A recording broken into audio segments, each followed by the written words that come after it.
As the flames of Mary's Catholic passions enveloped England, news of her burnings travelled across Europe to the ears of a man in exile.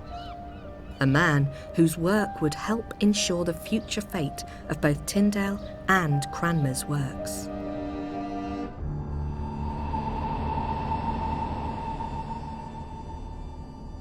His name was John Foxe, and although today he's largely forgotten, his work, the Book of Martyrs, would transform England.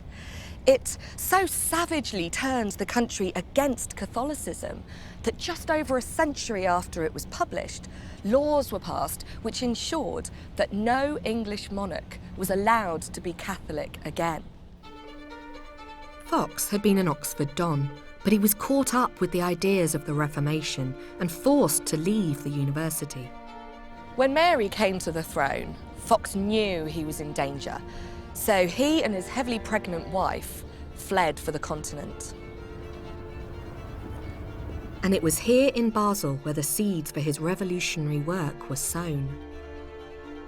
The city was a safe Protestant stronghold in a continent still largely under Catholic control. And Foxe, penniless and full of zeal for the new faith, became a proofreader for a famous printer, Johannes Operinus. Operinus's printing house still exists, and it was in these rooms that John Foxe's imagination was fired by ideas that would become the foundation for his magnum opus. Operinus's printing press was publishing the most important books by Reformer scholars, so Foxe found himself at the heart of a secret and sophisticated network of Protestants from across the continent.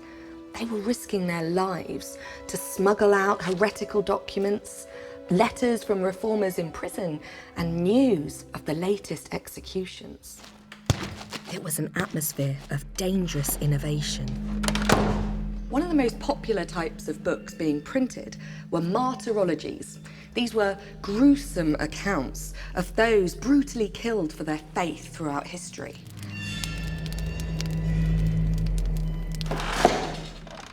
These Protestant martyrologies addressed the most difficult intellectual challenge the reformers faced as they fought for their survival in Catholic Europe.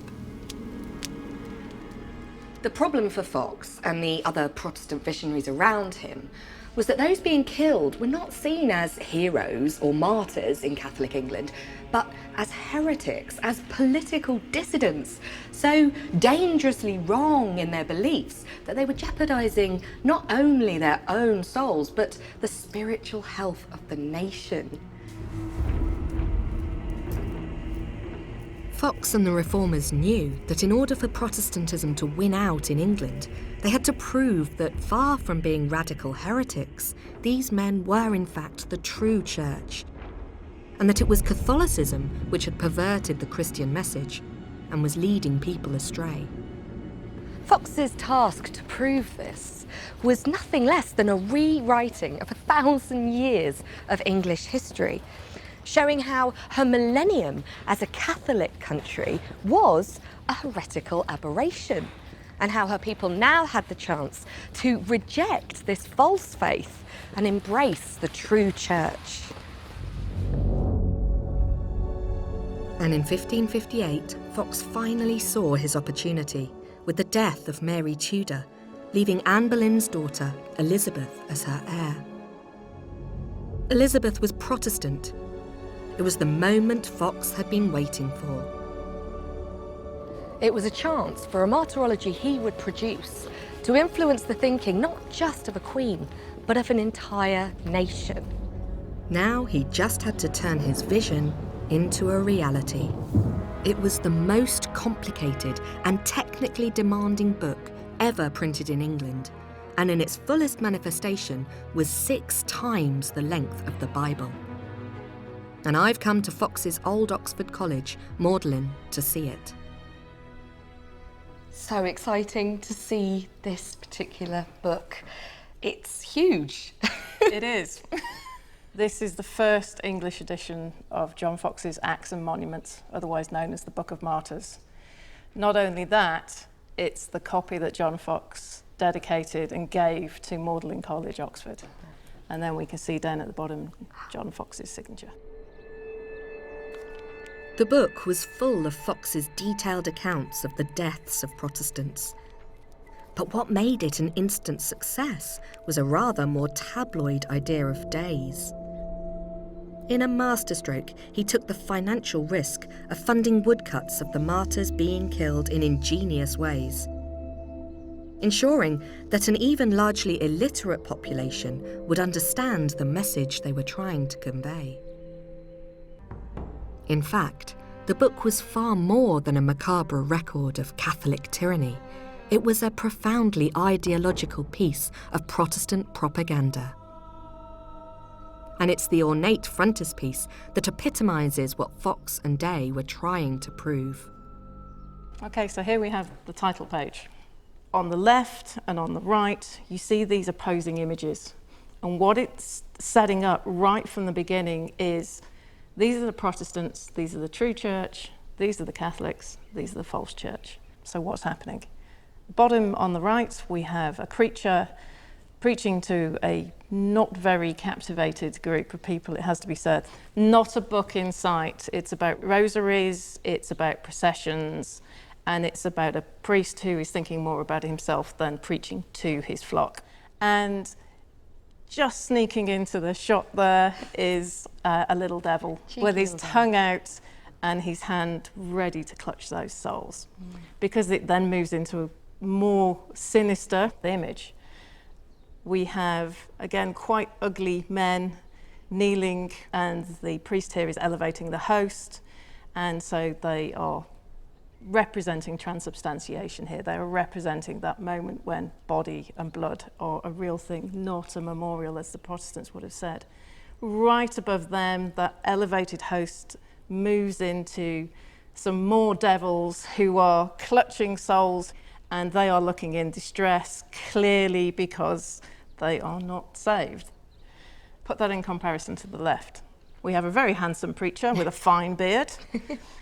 Everybody looks riveted in what he's saying, and some appear to be following. They're following in books. Very Protestant image.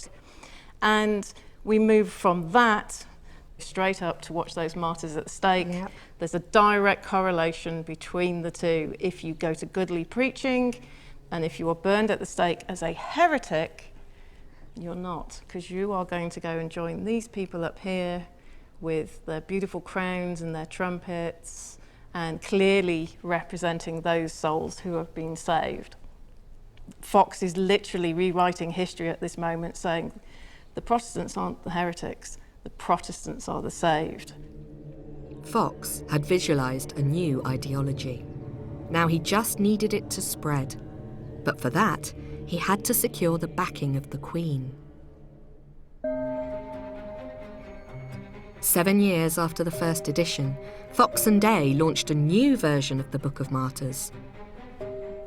One that would make it a household name. It was more comprehensive, with 3 times as many woodcuts.